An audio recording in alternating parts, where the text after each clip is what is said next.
everyone, today we are going to start new chapter, chapter 4th, moving charges and magnetism. Okay, previous classes में previous जो topics थे हमारे पास chapters थे उनमें हमने पढ़ा था कि इलेक्ट्रिक चार्जेस, जो फर्स्ट चैप्टर था उसमें पढ़ा था इलेक्ट्रोस्टैटिक फोर्स, कि उसमें हमारे पास जो चार्ज पार्टिकल था वो क्या रहा, किसमें रहता था, रेस्ट में था। लेकिन इस चैप्टर में हम पढ़ेंगे जो चार्ज पार्टिकल है वो अपने मोशन में है। और इससे जस्ट पहले वाला चैप्टर था आपके पास करंट इलेक्ट्रिसिटी, और करंट इलेक्ट्रिसिटी कब बनती है, जब चार्ज पार्टिकल आपके पास क्या हो, मोशन में हो, तभी करंट फ्लो होता है। लेकिन इलेक्ट्रिसिटी का और मैग्नेटिज्म का दोनों का एक दूसरे से बहुत ज्यादा रिलेटेड है, एक दूसरे से बहुत ज्यादा क्लोज रिलेशन है।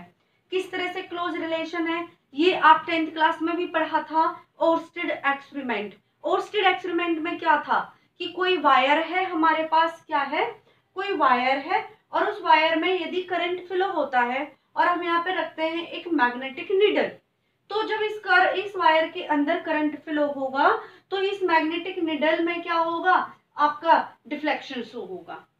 और फिर हमने पढ़ा था कि यदि हम करंट की डायरेक्शन को चेंज कर देते हैं तो डिफ्लेक्शन क्या हो जाता है, रिवर्स हो जाता है। ठीक है, और उसके बाद हमने इसमें स्ट्रेंथ का भी पढ़ा था कि करंट की स्ट्रेंथ को हम इंक्रीज करें या डिक्रीज करें, उससे भी इसके डिफ्लेक्शन पे क्या होता था, फर्क पड़ता था।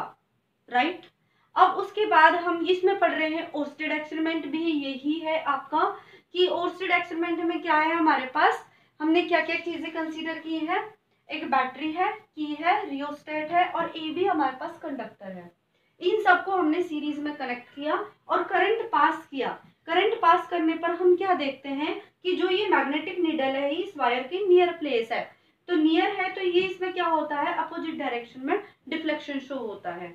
यदि हम करंट की डायरेक्शन को रिवर्स करें तो रिवर्स करने पर भी क्या होता है, इसमें अपोजिट डायरेक्शन में डिफ्लेक्शन शो होता है। करंट को इंक्रीज करें डिक्रीज करें उसकी स्ट्रेंथ से भी डिफ्लेक्शन पे फर्क पड़ता है। ये क्या था हमारे पास, ओर्स्टेड एक्सपेरिमेंट था। फिर इसमें क्या किया, यदि हम की को ओपन करते हैं, करंट पास नहीं होगा, ओपन कर दिया तो ये निडल डिफ्लेक्शन शो नहीं करेगी। इससे क्या कंक्लूजन निकाला कि जब वायर के अंदर करंट पास होता है, फ्लो होता है, तो जो हमारे पास इसके सराउंडिंग जो एरिया है, सराउंडिंग एरिया में मैग्नेटिक फील्ड लाइंस बनती हैं। और भी हमने एक्सपेरिमेंट किया था 10th क्लास में, क्या लिया था, एक बोर्ड लिया था, वुडन बोर्ड था, उस पर क्या किया था, आयरन फिलिंग्स, आयरन की कुछ जो बारीक बारीक टुकड़े थे उस पर बोर्ड पर फैला दिए थे, और उसके बीच में एक होल कर दिया था। उस होल में से एक वायर को पास किया, वायर को पास करने के बाद फिर उसको करंट पास करने पर जो आयरन फिलिंग्स थी उसके चारों तरफ, वायर के चारों तरफ, जो किसके ऊपर थी, बोर्ड के ऊपर, उन्होंने एक शेप ले लेती हैं, सर्कुलर शेप। किस तरह की शेप ले लेती है, जैसे हमारे पास मैग्नेटिक फील्ड लाइंस होती हैं। उससे क्या पता चलता है कि उस वायर के जो सराउंडिंग एरिया है तो वहां पर मैग्नेटिक फील्ड लाइंस बनती हैं। क्लियर, ये था हमारे पास ओर्स्टेड एक्सपेरिमेंट। एक चीज और है इसमें हमारे पास कि ये हो गया मूविंग पार्टिकल्स का और मैग्नेट का। क्लियर, मैग्नेटिक फील्ड क्या होती है, मैग्नेटिक फील्ड हो गई हमारे पास, it is the space around a current carrying conductor और a magnet where magnetic effects can be experienced. ये magnetic effects experience, this is called magnetic field. जो ऐसा सराउंडिंग एरिया जहां पर मैग्नेटिक इफेक्ट देखने को मिलता है वो हमारे पास मैग्नेटिक फील्ड हो गई। और मैग्नेटिक फील्ड को किससे डिनोट करते हैं, हम बी से डिनोट करते हैं। और ये हमारे पास कैसी क्वांटिटी होती है, वेक्टर क्वांटिटी होती है। कैसी क्वांटिटी होती है, वेक्टर क्वांटिटी होती है। ओके, वेक्टर क्वांटिटी हो गई। अब इसकी यूनिट क्या होगी हमारे पास, इसकी यूनिट होगी टेस्ला। क्या होगी, यूनिट टेस्ला। और होगी इसकी यूनिट न्यूटन पर एम्पियर मीटर। ये यूनिट को हम बाद में डिस्कस करेंगे, अभी इतना आप लर्न कीजिए। ओके, आई होप आपको इतना समझ आ गया होगा। इसमें एक चीज और है, इसमें यदि हमारे पास करंट पास हो रहा है एक वायर के अंदर और इसके पास में हम एक रेस्ट चार्ज रख देते हैं तो ये डिफ्लेक्ट नहीं होगा, क्योंकि जो मैग्नेटिक फील्ड फोर्स है आपकी ओनली मूविंग चार्जेस पे लगेगी। यदि इसी में ही मैं इस चार्ज को थोड़ा सा वेलोसिटी दे देती हूँ, कुछ मोशन दे कर दिया इसका, तो ये क्या होगा कि सीधा ना जाकर ये इधर साइड क्या हो जाएगा, डिफ्लेक्ट हो जाएगा। कब डिफ्लेक्ट होगा, जब चार्ज आपका मोशन में होगा, राइट। तो आपको एक चीज मेन याद रखनी है कि जो हमारे पास चार्जेस इलेक्ट्रिक फील्ड है वो मोशन और रेस्ट चार्ज दोनों में लगती है, लेकिन मैग्नेटिक फील्ड ओनली आपके मूविंग चार्ज पर लगती है, राइट। अब है हमारे पास नेक्स्ट टॉपिक है बायोट सेवर्ट लॉ। हाँ जी, बायोट सेवर्ट लॉ से पहले हमारे पास क्या है, इसकी डायरेक्शन है, ओर्स्टेड की डायरेक्शन रह गई हमारे पास एम्पियर स्विमिंग रूल से डायरेक्शन ली गई थी इसकी। ओर्स्टेड ने जो किया था करंट का बताया था, लेकिन डायरेक्शन का नहीं बताया। एम्पियर स्विमिंग रूल क्या कहता है, यदि करंट की डायरेक्शन आपकी इस तरह से ए टू बी जाती है, ओके, वैसे मैंने बता दिया तो डिफ्लेक्शन किधर होगा, अपोजिट साइड होगा।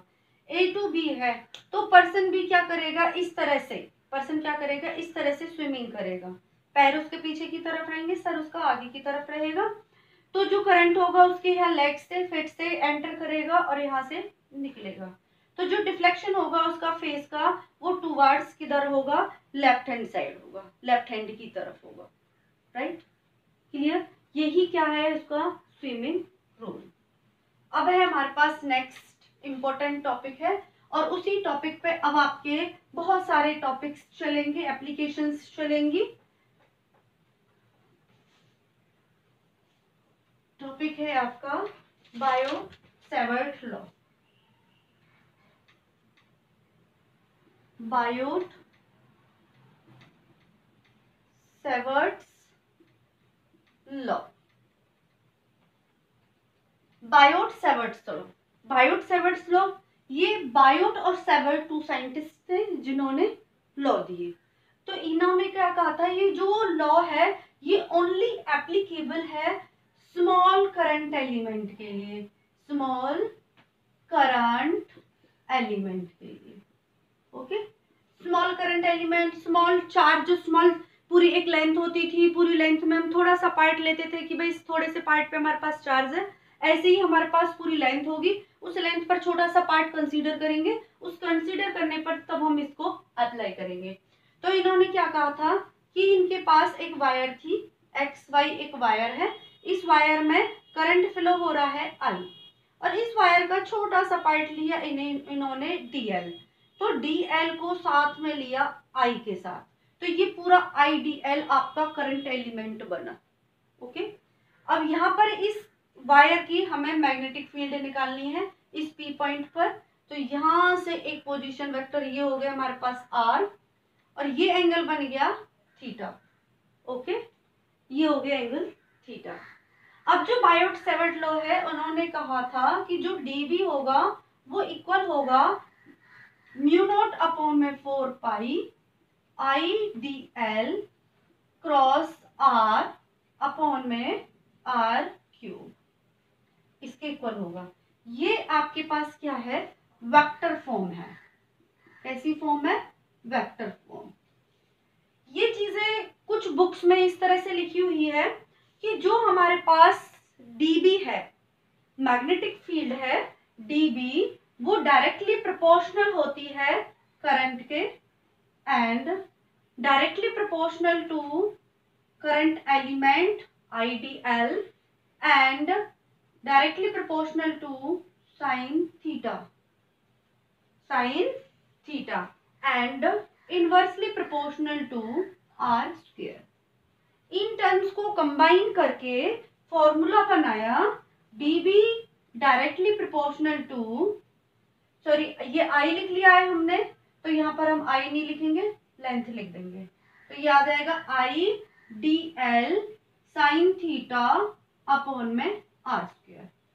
डायरेक्टली प्रोपोर्शनल का साइन आया है तो रिप्लेस करेंगे कांस्टेंट से, जैसे हमारे पास कूलम्ब फोर्स में आया था तो वहां पे हमने क्या लिया था 1/4 पाई एप्सिलॉन नॉट, तो यहाँ पर भी हमें यूज करना पड़ेगा dv is equal to mu naught upon में 4 pi I D L sine theta upon में आर स्क्वायर, ओके।